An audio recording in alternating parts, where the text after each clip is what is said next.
Yes, I'm Adam Kraver. I'm an architect for the VR Labs for CCP in our Atlanta office. So we're here at FanFest demoing kind of our first experiments. We've got 3 stations downstairs. One is called a workshop, which is kind of a multi-kinetic toy space where you've got several stations that you can interact and play with. Then we've got the EVE ship spinner, which is kind of a virtual toy that allows you to look at these at an actual EVE ship, but in kind of a cutaway view, and you can stick your head in and explore it. And then you've got some interactions where you can rotate it and you can actually make it blow up some stuff, and that's a lot of fun. And then we've got the Disc Arena, which is actually a PvP multiplayer kind of experience where you're on one end of arena facing off against another opponent who you can actually see because of the technology we use with the Kinect, and you throw discs back and forth at each other and reflect them with shields, and it's a much more action game trying to earn the most points. There's a lot of talk about latency and how important that is for VR. And what we found is that the importance of latency kind of falls away the further away you get from your head. So when you've got rotation in your head, it has to be absolutely dead on. Positional tracking can be a little bit more latent, but by the time you get out to the end of the body, you can actually have significant latency if you're giving the right and correct feedback. So the latency is probably in the order of 60 to 80 milliseconds, but because you've got the Kinect information and you see your body very, very finely animated, you see all the details of the ripples of your shirt and every movement, the perceptible latency, unless you're kind of doing this thing to try to see it, it just kind of melts away and you don't even realize that latency is there generally. The CEO Hilmar wanted one where he can throw a fireball and lightning or ice. And did you take on that challenge? So I hadn't actually seen that clip before, but I think it's every gaming guy's dream to be able to raise up your hand and throw a fireball. And so I think it was kind of a beautiful coincidence that we did this, and then the clip comes up and like, hey, he was already talking about wanting to do this, and again, I think it's one of those things that everybody has thought about, being a mage and throwing this thing, and so we got to play with it and found interesting ways to throw this thing and interact with it while it's in the air, and it's a lot of fun.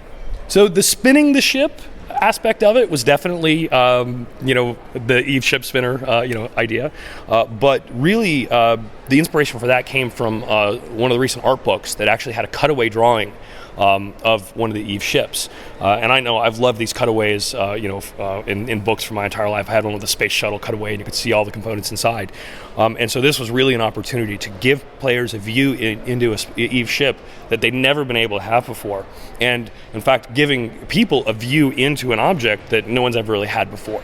That ability to stick your head in there and see everything cut away and just explore the ship by moving around a little bit is extremely powerful and compelling. And you find yourself wanting to explore and find all the different rooms and see all the different little Easter eggs that we have hidden for the people here. The Kinect really started for me when we saw the Oculus Rift come out on the Kickstarter, and it was like, hey, VR is going to be real. And I had done a bunch of Kinect work in the past, kind of as experiments, and I immediately realized that I wanted to do nothing. I wanted to do standing up and action, kind of things where you can move around. In fact, this all comes from a rule we have in our house when we play Rock Band, and that rule is rock stars don't sit down. And the reason that is because when you sit down and you play Rock Band, you're playing a game. But when you stand up and you play Rock Band, you are living this fantasy of being a rock god. And there really is a serious different perception that you have between those two kind of poses. And so it was, yes, if you play in VR, I want you to do it standing up, but you're blind. With depth cameras, that allows us to show you your environment in real time in a way that is actually compelling and interesting, because you're seeing it kind of in a ghostly view or a hologram view or some cool black and white view. But the key is it gives you safety and an understanding of your environment. So a lot of this stuff started in my home office, and I leave the door open and I have cats. I'd hate to be kicking blocks and like, wow, that one felt a lot heavier than the other ones. I really got that illusion going. So by using the Kinect, I can actually see when my pets come into the room and I can reach down and pet them. But on top of that, so step one is just, I want to be able to stand up and run around, and it's got to be safe. But step two is by having your body there with that fidelity of animation, right? It's the fidelity-wise, graphically, is not super awesome, but every movement, every detail of that motion is there. And that gives you an immediate sense of body and you actually being in the space.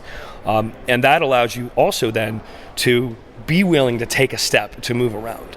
It's very difficult to get somebody to put on a headset and actually, kind of move around when they can't see themselves. But you put them on the headset on when they see their body, they see their environment, and they immediately start exploring and wandering around. And so it's kind of that combination of things that really showed to me that this was a really, really important thing.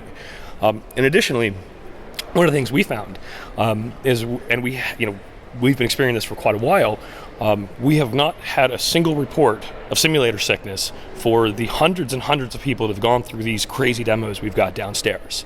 And that is largely due, we believe, to the fact that it's you there, right? There is no dissonance between, I'm a disembodied body or I'm just these glowing hands. It's my body is actually here. I am in the space, and people feel very comfortable with it. So it's kind of that huge combination of all those things that make it really important. And then the final piece, which is, again, really important to me, is the social aspect of it. We've seen a lot of people talk about how VR is an isolating experience. And you can say that until you've had someone reach out and shake your hand in VR. I like how that's how it starts. Right? Your mind just kind of pops because you're like, oh, this is real. And then being able to use that over a network and share a space with another person who could be anywhere in the world. And that is really powerful as well. So powerful, in fact, that when you've got two people in a close space, if someone steps in close to the other one and you get really close, you get that social anxiety immediately, even if they're not real. I mean, even if they're not actually there, because you're in that space and it feels like them and it looks like them, and so all of those things together, really, make me personally believe, and obviously a lot of the team, that this is a really important major part of what's going to make VR acceptable and fun and enjoyable for everybody. That's something we're trying to kind of understand now. Obviously, we want to see this out there. But to do the stuff you've got down here, you've got to go buy a Kinect too. You've got to buy the components so you can build the tether, so you can have the long distances. And you have to have a DK2, and you have to have a computer that can run the software. And that's something that we know there isn't. We're not going to ship 5 million units tomorrow if we go that route. But we would like to see if there's a community of people that are interested in tinkering with it, that are interested in making the investment to say, hey, I want to try these things out. I want to experience this. And so that's kind of one of the reasons we're here, is to really see if there is a place that we can come and start getting some of the stuff out into the world, so people can experience the things that the people here have gotten to experience.